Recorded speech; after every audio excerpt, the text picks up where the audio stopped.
10절 이하의 말씀을 가지고 죄와 은혜라 하는 제목으로 말씀드리면서 같이 은혜 받고자 합니다. 요절 로마서 3장 28절 같이 읽었습니다. 그러므로 사람이 어렵다 하심을 얻는 것은 율법의 행위에 있지 않고 믿음으로 되는 줄 우리가 인정하노라. 아멘. 여러분 아시다시피 지난 금요일에 프랑스의 수도 파리에 큰 테러 사건이 생겨서 수백 명이 죽고 부상하는 사건이 발생하여 지금 세계가 아주 시끄럽습니다. 또 얼마 전에는 이집트에서 이륙한 러시아 비행기가 폭발해서 또 많은 사람이 죽어서 그 원인을 조사하는 중에 있습니다. 이 파리에 일어난 테러는 아마 회교도 이슬람권의 극단주의자 IS의 것이라 그렇게 보고 있습니다. 이 세상에는 이렇게 큰 사건들이 가끔 일어나게 됩니다. 그래서 세상을 지옥같이 만드는 것입니다. 길거리에서 갑자기 가다가 총을 맞거나 연주회 갔다가 또 그런 총을 맞을 때, 그런 가족을 두었을 때 얼마나 마음이 슬프겠습니까? 오늘 저들은 또 자기 목숨도 아까워하지 않고 자살 그런 폭탄 테러를 한 사람들입니다. 그들은 생각할 때 자기들은 잘한다고 생각하는 것입니다. 자기들이 신을 위해서 하고 자기들이 나라를 위해서 하고 또 더 프랑스나 다른 나라들이 자기들을 해롭게 하기 때문에 복수를 하는 것이다. 도무지 잘못된 생각을 하지 않고 그 사람들은 그런 일을 하는가 볼 수 있습니다. 그들이 자기들이 하는 일을 죄의식을 가지지 않기 때문에 얼마든지 앞으로 그런 일이 일어날 수 있는 것입니다. 오늘날 이 세계에는 여러 가지 이유로 그러한 각종 죄악들이 넘칩니다. 우리가 예수를 믿는 사람들도 이 자기가 하는 일을 잘 모를 때가 많습니다. 그것이 나중에 큰 어려움을 일으키고 많은 사람에게 해를 주는데도 그걸 모르고 죄를 짓는 경우들이 있습니다. 사람들이 죄를 지을 때는 가만히 보면은 환경이 그렇게 만들기도 하고 교육을 잘못 받아서 그렇기도 하고, 하지만 어쨌든 참 여러 가지로 죄를 저지릅니다. 또 어떨 때는 내가 살아야 되니까 남을 죽이기도 합니다. 경찰관들이 지금 참 조심하는 경찰관들도 많지만, 경찰관들이 지난 주간도 또 누구를 과잉으로 이렇게 진압을 해서 죽지 말아야 될 사람을 죽이는 경우도 있는데, 제가 가만히 생각을 해보니까 왜 경찰관들이 그렇게 할까? 신문에 계속 그런 일이 나는데 사람을 좀 함부로 쏘지 말지, 그런 생각이 들지만 경찰관 입장에서 볼 때는 무서운 겁니다. 잘못하면은 총 들고 있는 사람이 자기를 죽일 수도 있기 때문에 먼저 방어하기 위해서 총을 쏘는 그런 경우들이 많다고 봅니다. 오늘 저는 믿음의 조상 아브라함의 범죄와 실패, 하나님의 은혜와 그 구원에 대한 말씀을 드리고자 합니다. 믿음의 조상 아브라함도 처음부터 그렇게 믿음이 좋은 사람은 아니었습니다. 지난주에 우리가 배운 아브라함은 믿음이 좋은 사람입니다. 그는 여러 가지 어려운 일 만나도 하나님 앞에 감사하고 예배드린, 많은 사람 앞에서 하나님을 높인 그런 사람입니다. 그러나 오늘 나타난 이 아브라함은 잘못된 길을 가는 그런 사람으로 나타나 있습니다. 그래서 아브라함이 사실 믿음의 조상이라고 하지만 처음부터 그렇게 믿음이 좋은 것이 아니고, 그런 믿음이 좋았다가 떨어졌다가 또 믿음이 더 좋아졌다가 또 떨어졌다가 그런 과정을 거친 분이라 하는 것입니다. 성경은 참으로 솔직한 책입니다. 믿음의 조상 아브라함에 관해서 아주 그가 얼마나 어떤 죄를 저질렀는가. 어떤 사람은 아브라함이 자기 부인을 자기 누이라 속이고 이제 에집트의 임금에게, 바로에게 그 부인을 판 것과 마찬가지로 주었을 때에 그냥 실패했다, 실수했다 말하지만 사실은 그 정도가 아니고 이건 큰 죄에 들어가는 그런 잘못을 범한 것입니다. 그래서 우리는 이 아브라함을 생각할 때마다 아브라함이 믿음이 좋아가지고 처음부터 믿음의 조상이 된 건 아니고, 작은 믿음이 점점 실수도 하고 잘못도 하고 죄를 지을 때마다 또 하나님의 은혜를 받아서 그가 점점 믿음이 좋아졌다, 그렇게 보고, 그가 구원받는 믿음의 사람이 된 것도 선한 일을 해서 된 것이 아니고 그가 하나님을 믿음으로 그 믿음을 보시고 하나님께서 믿음의 조상이 되겠다 하는 것을 우리가 알 수가 있습니다. 척 스미스 목사님 같은 캘리포니아 유명한 목사님은 이 설교를 하면서 아브라함도 재만은 꼭 나갔습니다, 그렇게 표현을 해요. 그래서 우리가 참 이 아브라함을 볼 때에 아브라함이 우리 같은 그런 믿음이 좋을 때도 있지만 믿음이 떨어져서 범죄한 그런 사람이기 때문에 우리도 잘 아브라함을 배우면은 낙심하는 것이 아니라 이런 사람의 믿음이 좋은 사람도 범죄할 때 하나님께서 어떻게 그를 사랑하시고 지켜주시는가 하는 걸 배울 수가 있습니다. 첫째로는 죄 짓는 세상적인 이유입니다. 왜 아브라함이 죄를 지었을까? 왜 아브라함이 자기 아내를 아내라 그러지 않고 자기 누이라 그래가지고 에집트 임금이 자기 부인으로 삼아서 잘못하면 큰일 날 뻔했을까? 10절부터 12절에 보면 세 가지 이유가 나옵니다. 첫째로는 경제적인 문제입니다. 10절 같이 한번 다시 읽었습니다. 그 땅에 기근이 들었으므로 아브라함이 애굽에 거류하려고 그리로 내려갔으니 이는 그 땅에 기근이 심하였습니다. 기근이라는 말이 두 번이나 나오죠. 이 이스라엘 땅은 11월 달에서 2월 달에 이른 비가 내리면은 비가 많이 오거나 그러면 농사가 잘 되고 목축이 잘 되지만 그때 제대로 오지 않으면은 어렵다는 것입니다. 아브라함이 이곳에 간 지가 정확하게 나와 있지 않아 학자들 말로 한 3년쯤 됐을 것이라 그렇게 봅니다. 근데 가뭄이 임하니까 굉장히 어려워졌어요. 그때 저 에집트는 나일강이 항상 흐르기 때문에 물이 풍부합니다. 그래서 우리가 남쪽으로 가자 그러다가 이제 에집트까지 간 것이 나옵니다. 사람들이 목구멍이 포도청이라 하는 말처럼 먹고 입고 마시는 경제적인 문제가 어려우면은 재짓기가 쉽습니다. 그래서 3일 굶으면은 뭐 하지 않는 사람이 없다? 도둑질하지 않는 사람이 없다. 이 돈 문제는 참 민감합니다. 경제 문제, 돈 문제, 그러면 믿음대로 하지 않고 돈을 벌어야 식구들이 먹어 살고 어떤 사람은 더 많은 그런 즐거움을 누릴 수 있기 때문에 이 돈 때문에, 직장 때문에, 사업 때문에 짓는 죄가 많이 있습니다. 잠언 30장 7절에 보게 되면은 그 물질에 관한 귀한 말씀이 하나 있습니다. 여러분 다 아시지만 30장 7절에 보면 아굴의 잠언에 이런 말이 있습니다. 내가 두 가지를 주께 구하겠사오니 여사오니 내가 죽기 전에 내게 거절하지 마시옵소서. 그 헛된 것과 거짓말을 내게서 멀리하옵시며 나를 가난하게도 마옵시고 부하게도 마옵시고 오직 필요한 양식으로 나를 먹이시옵소서. 혹시 내가 배불러서 하나님을 모른다 여호와가 누구냐 할까 하오며 혹 내가 가난하여 도둑질하고 내 하나님의 이름을 욕되게 할까 두려워함이니이다. 사람이 너무 부자가 되면 배가 불러가지고 하나님을 잊어먹는 경우들이 실제로 우리 주변에 많이 있습니다. 또 어떤 사람 너무 가난하니까 먹고 살아야 되니까 주일날 교회도 못 나오고 예배도 못 드리고 또 심지어는 누가 돈을 한 100만 불을 주겠으니 아무개를 죽여주겠냐 그러면은 그렇게 돈을 벌려는 것이 아니고 수술비가 필요했어 또는 어떤 특이한 사정 때문에 돈이 아주 필요한 사람은 그런 죄를 저지르기도 하는 걸 우리가 볼 수 있습니다. 둘째로는 너무 인물이 잘나서 죄를 짓게 됩니다. 그건 12장 11절에 있습니다. 거기도 같이 한번 읽습니다. 그가 애굽에 가까이 이르렀을 때에 그의 아내 사레에게 말하되 내가 알기에 그대는 아리따운 여인이라. 이때 아브라함의 나이는 78세, 사라의 나이는 68세 정도 됐다고 봅니다. 사라가 100여 세 이상, 100세 이상 훨씬 살았기 때문에 이때는 중년 나이로 봅니다. 그런데 아름다운 중년입니다. 그리고 특별히 사라는 아기를 낳지 않았기 때문에 피부가 아직도 주름이 없고 괜찮았을 것이다. 그 다음에 또 하나는 이 이스라엘 사람들이 피부가 좀 흰 것 같아요.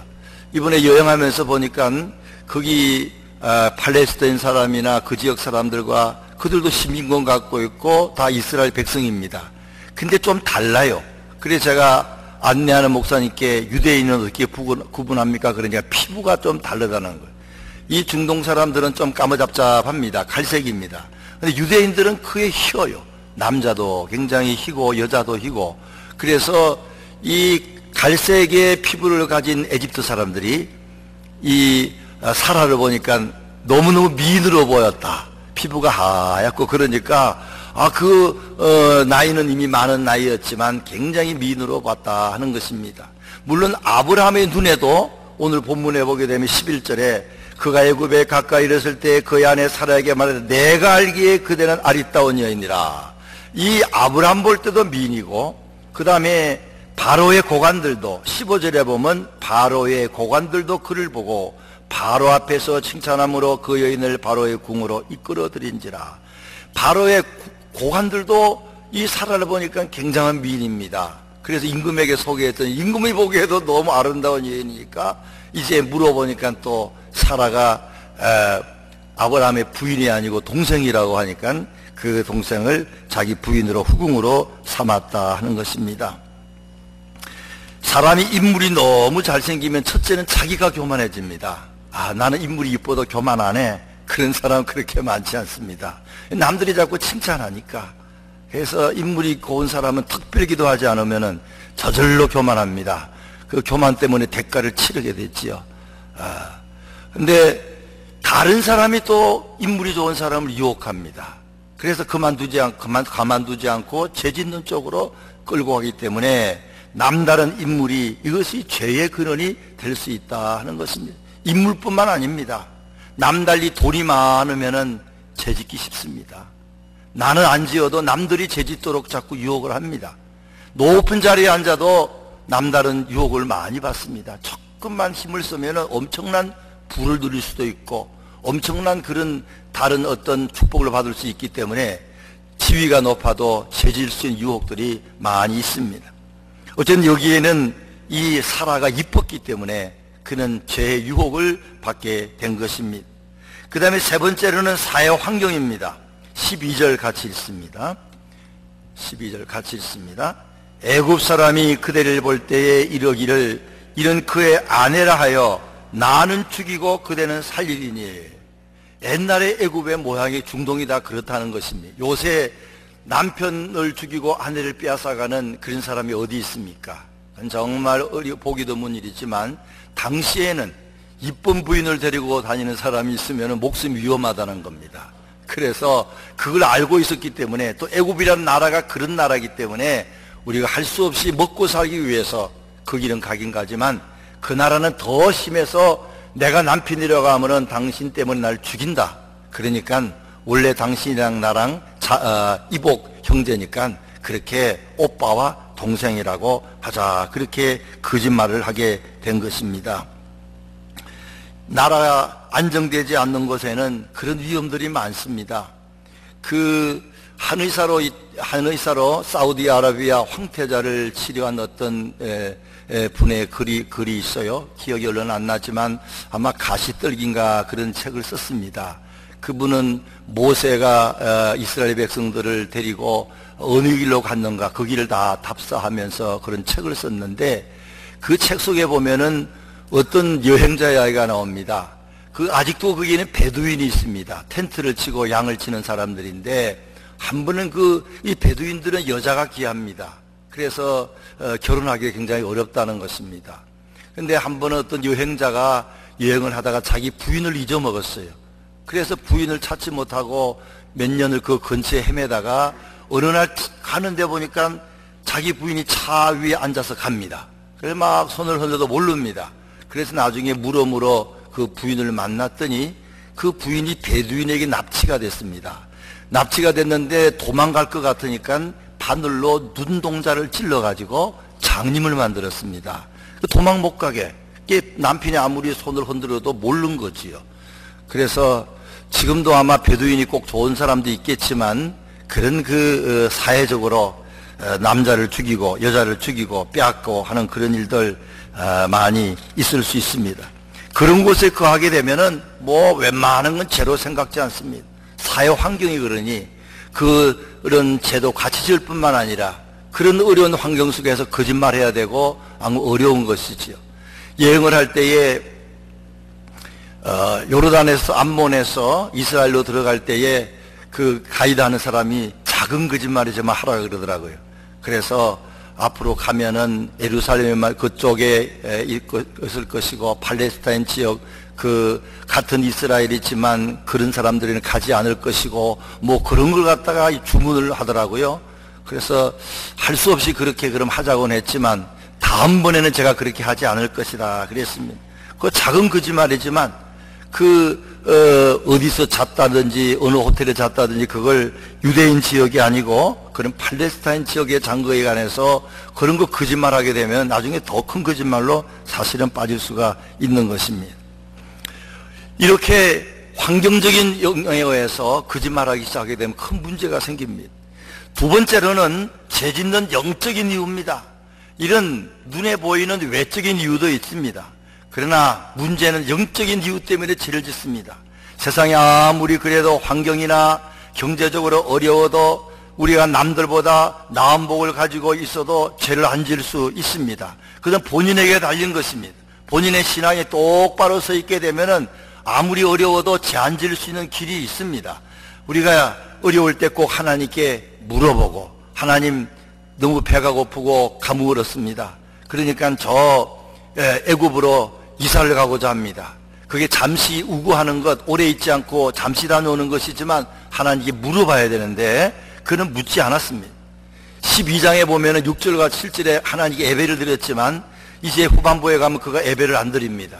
자기 생각으로 그냥 거기 가면 물이 풍부하니까 굶어 죽지는 않을 것이다 하고 간 것입니다.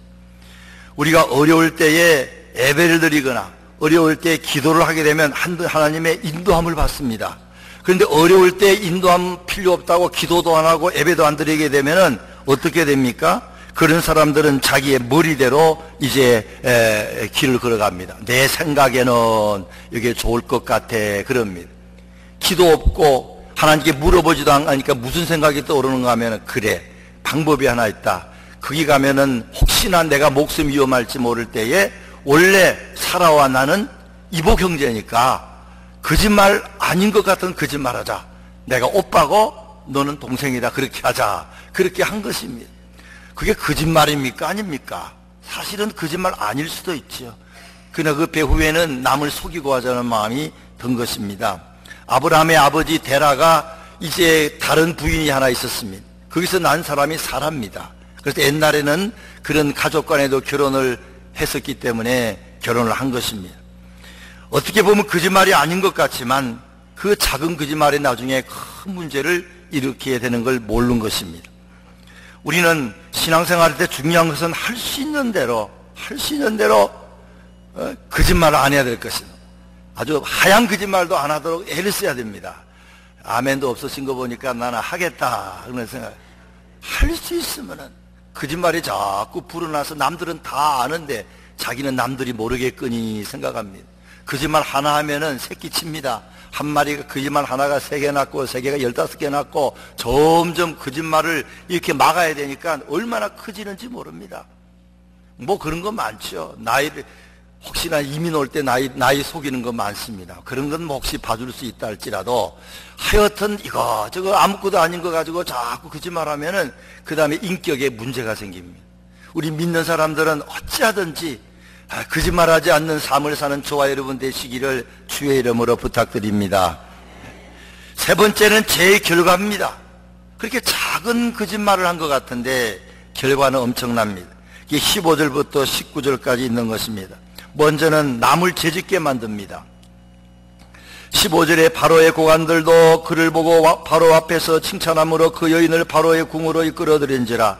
이에 바로가 그로 말미암아 아브라함을 후대함으로 아브라함의 양과 소와 노비와 암수나귀의 낙타를 얻었더라. 여호와께서 아브라함의 아내 사레의 일로 바로와 그 집에 큰 재앙을 내리신지라. 이제 이 바로 임금이, 바로는 고유명사가 아니고 애굽의 임금은 바로라고 합니다. 브레셋 임금은 아비멜렉이라고 합니다. 이제 그 애굽의 임금이 이제 죄를 진 것입니다. 본인은 그렇게 생각하지 않았지만 남의 부인을 자기 부인으로 만든 것이죠. 하나님께서 그냥 두지 아니하 그 가정에 큰 어려움을 주고만서 나중에 깨달았지만 어쨌든 누구 때문에? 이 사람은 사실은 큰 죄가 없는 것입니다. 이 애굽의 임금은 별 죄가 없는 것입니다. 아브라함이 거짓말했기 때문에, 내 동생이라고 했기 때문에 그렇게 된 거 아닙니까? 또 자신의 목숨은 지켰지만 아내를 빼앗기게 됩니다. 설마 내 동생이라고 할 때 그냥 동생인 줄 알지, 그러면 내가 부인으로 삼겠다 할 줄은 모르는 거지요. 자기 깨에 아브라함이 넘어간 것입니다. 그러니까 한 번 거짓말을 했기 때문에 그때 가가지고 안 됩니다, 내 부인입니다 할 수가 없었습니다. 그는 자기 목숨은 지켰지만 또 재산은 얻을지 모르지만 아내를 빼앗기는 가장 참으로 잘못된 죄를 범하는 그런 사람이 된 것입니다. 사라 아내에게 평생 마음의 상처를 주었습니다. 이제 성경 뒤에 보게 되면은 그 아들 이삭도 본을 받아가지고 똑같은 일을 한 번 더 합니다. 자기 아내를 부인이라고 하는 그런 잘못을 범하는 것이 나옵니다. 마지막 네 번째로는 하나님의 구원입니다. 그러나 이렇게 아브라함이 여러 가지 죄 지을 수밖에 없는 그런 환경과 여러 가지 어려운 가운데 있지만 그가 믿음을 활용하지 아니하고 범죄했을 때에 하나님께서 그냥 두지 아니하시고 기적적으로 이 아브라함을 구한 것이 이제 17절 이하에 나오는 말씀이지요. 17절에 여호와께서 아브라함의 아내 사레일로, 거기를 같이 한번 읽습니다. 여호와께서 아브라함의 아내 사레일로 바로와 그 집에 큰 재앙을 내리신지라. 제가 읽습니다. 바로가 아브라함을 불러서 이르되 내가 어찌하여 나에게 이렇게 하였느냐? 내가 어찌하여 그를 내 아내라고 내게 말하지 아니하였느냐? 내가 어찌 그를 누이라냐? 어찌라는 말이 세 번이 나옵니다. 그래서 이 에집트 임금이 도대체 무슨 일이 있었는지는 모르지만 아마 큰 병이 생겼다고 봅니다. 학자들 말로는 병이 생겼는데 누가 봐도 이것은 아브라함의 아내를 데리고 왔기 때문에 생긴 병이다, 그렇게 알 수 있는 병이 생겼어요. 그래가지고는 이 바로가 생각하다가 아마 사라에게 물었을지도 모른다는 겁니다. 솔직히 말해라, 네가 정말로 아브라함의 여동생이냐 물었을 수도 있고, 아니면 하나님이 계시하시면서 너 저 사람은 아브라함의 동생이다 알게 줬는지도 모릅니다. 어쨌든 그가 알게 됐어요. 그래가지고는 아브라함을 불러가지고 막 야단치는 겁니다. 물론 성경에는 어쩌면 네가 하나님을 믿노라고 하면서 어떻게 이런 거짓말을 하느냐, 빨리 너 부인을 데리고 가라, 아마 그렇게 야단도 쳤을지 모릅니다. 그리고는 무사히 이제 벗어나오게 됩니다. 아마 이 기간은 잘 모릅니다. 얼마 동안 그 궁중에 있었을까 그는 알 수가 없습니다. 그러나 확실한 것은 하나님께 특별히 보호하시기 때문에 사라에게는 아무 일이 없을 것이다, 하나님이 그 정조를 지켜주실 것이다, 그렇게 봅니다. 그 이유 중에 하나는 이 아브라함이 약해서 죄를 지었을 수도 있고, 과거에 그의 믿음도 보시기도 하고, 또 특별히 중요한 것은 이 아브라함의 가족 배후에 나중에 그 후손 속에 누가 나옵니까? 메시아 대신 예수 그리스도가 나와야 되기 때문에 아브라함의 가문은 숨겨야 됩니다. 사라는 숨겨야 됩니다. 그래서 하나님이 그 메시아 때문에, 앞으로 나오실 예수님 때문에 특별한 기적을 베풀어서 지켜주었다는 것입니다. 오늘 우리들도 우리 삶을 돌아보면은 잘 믿는 것 같지만 어떨 때는 잘못 믿습니다. 거짓말도 좀 하고 죄도 짓고, 뭐 어때, 저 사람들은 다 저 정도 하는데 나는 요것밖에 안 하는데 저 사람에 비하면 내 죄는 별거 아니야, 믿지 않은 사람과 비교해가지고 자기가 별로 죄 짓지 않는다고 생각하며 사는 사람이 많습니다. 그런데 그러므로 말미암아 건 어려움 당합니다. 그런데 하나 감사한 것은 지나놓고 나면 누가 도우셔요? 하나님이 꼭 도와주셨습니다. 그래서 교통사고에서도 지켜주시고, 인간적인 여러 가지 어려움에서 건져주시고, 병마에서도 건져주시고, 우리의 잘난 걸 보지 아니하시고 하나님 우리를 사랑하시기 때문에 무조건적으로 지난 1년간 그전에도 저와 여러분을 건져주신 줄로 믿으시기 바랍니다. 이게 참 중요합니다. 이제 가을에 대해서 우리가 지난 1년간을 돌아볼 때 우리는 모르지만 하나님 우리를 많이 도와주셨어요. Think and thank라, 글자 하나 차이입니다. 생각해보면 하나님이 도우셨구나. 근데 생각이 없는 사람들은 그냥 하나님이 안 도운 것 같고 저절로 된 줄 압니다. 저와 여러분 생각을 깊이 하셔서 이 가을에 하나님의 놀라운 그 사랑을 깨닫고 감사하는 저와 여러분 되시기 바랍니다. 문둥병자들 10명이 병이 나왔어요. 그런데 돌아온 사람 몇 명이라고요? 1명만 돌아와가지고 예수님께 감사했다 하는 것입니다. 결론적으로 말씀드리면은 우리 삶 속에 참 중요한 것은 회개와 감사의 회복입니다. 그런데 나중에 보게 되면 아브라함이 다시 이제 하나님께 예배를 드립니다. 예배를 드린다는 것은 그 속에 회개가 있고 그 속에 감사가 있는 것입니다. 13장 4절 읽지 않았지만 거기를 같이 합독하십니다. 시작. 그가 처음으로 제단을 쌓은 곳이라 그가 거기서 여호와의 이름을 불렀더라. 12장 6절 7절에 보게 되면 두 번 제단을 쌓는데 하나님의 이름을 불렀다는 것은 혼자 예수 믿지 않고 혼자 하나님 믿지 않고 많은 사람 불러다가 많은 사람이 듣는 데서 공적으로 하나님을 높인 것을 말합니다. 하나님을 감사한 것을 말합니다. 오늘 우리의 삶 속에 무슨 일이 생길 때라도 무슨 일이 있어도 바빠도 또 문제가 많이 생겨도 어려워도 예배를 드리면서 회개할 거 회개하고 감사할 거 감사하는 걸 잘하는 사람은 어려움이 왔다가도 사라집니다. 그런데 바쁘다고 문제가 없다고 예배를 등한히 하고 말씀을 가까이 하지 않고 기도를 가까이 하지 않게 되면 회개할 것도 없고 감사할 것도 없고 그러다가 어느 날 큰 문제가 생기게 된다 하는 겁니다. 디모데전서 5장 12절에 처음 믿음을 저버렸으므로 심판을 받느니라 하는 말씀이 있습니다. 시편 86편 15절에 보게 되면은 그러나 주여 주는 죽은 일을 여기시며 은혜를 베푸시며 노하기를 더디하시며 인자와 진실이 풍성하신 하나님이시오니 라고 다윗의 고백하는 말씀처럼 우리가 이 감사가 있어야 됩니다. 계시록 2장 5절에 보면 그러므로 어디서 떨어진 걸 생각하고 회개하여 또 다른 말로 감사하여 처음 행위를 가지라. 만일 그리하지 하고 회개치 아니하면 내가 내 임하여 내 촛대를 그 자리에서 옮기리라. 참 신앙생활에 중요한 것은 늘 예배드리면서 바쁘셔도 예배 잘 드리시고 문제가 생겨도 예배를 포기하지 마시고 그러면서 예배 시간에 기도하고 말씀 들으면서 아 이건 회개해야 되겠구나 쌓아놓지 말고 그때그때 회개를 좀 철저히 하고 또 감사도 좀 철저할 필요가 있습니다. 급할 때는 하나님 도와주세요 그러다가 문제 해결하고 나면 꼭 내가 스스로 한 것 같아. 내가 잘나서 어려움을 이긴 것 같아. 그래서 감사를 적당히 할 때가 얼마나 많은지 모릅니다. 사실은 문제가 없을 때가 더 감사한 줄로 믿으시기 바랍니다.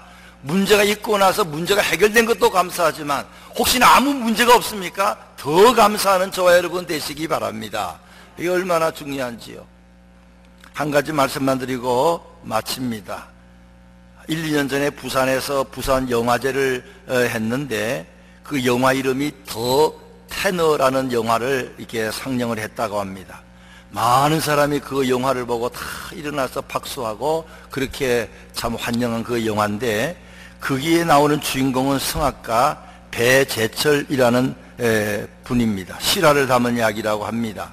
이 배재철 씨는 한때 한양대학교에서 실기로 수석 졸업을 했고 베르디 국립음악대에서 수석 졸업을 했고 국제 콩쿠르에서 수차례 입상한 화려한 경력을 가진 사람입니다.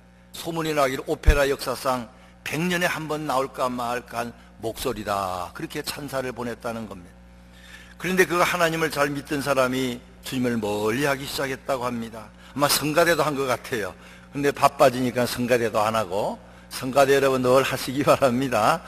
성가대도 안 하고 그러면서 유럽 각지에서 오페라 주역으로 한참 잘 나가는데 모기 이상이 생겨서 병원에 갔더니 갑상선 암이었습니다. 2005년도에 수술을 받고 오른쪽 성대 신경과 오른쪽 횡격막 신경까지 다 절단했습니다. 의사가 말합니다.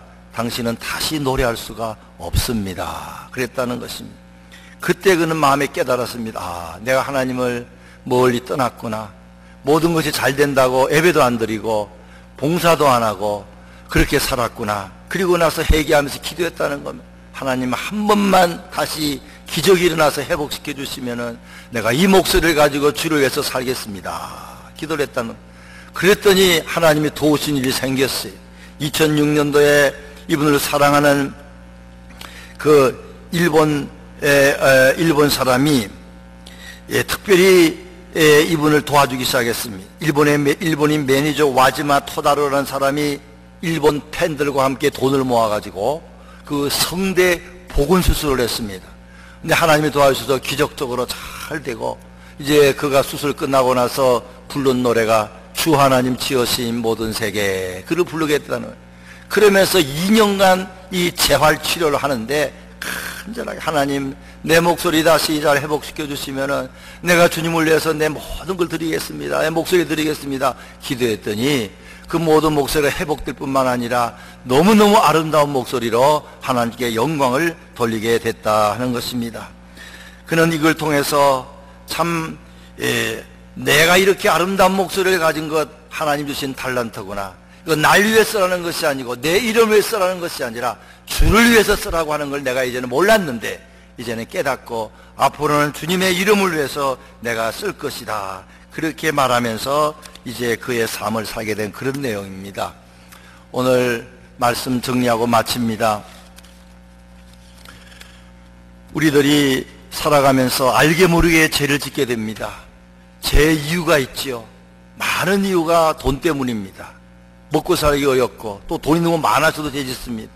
어떤 건 인물 때문에 너무 똑똑했어, 너무 잘생겼어, 너무나 남이 없는 것이 있어서 그걸로 죄 짓는 것에 서기 쉽습니다. 어떨 때는 환경 때문에 우리가 죄를 짓습니다. 남들이 다 그렇게 하니까, 세상이 다 그러니까 뭐 이건 죄도 아니야. 그리고 죄를 짓습니다.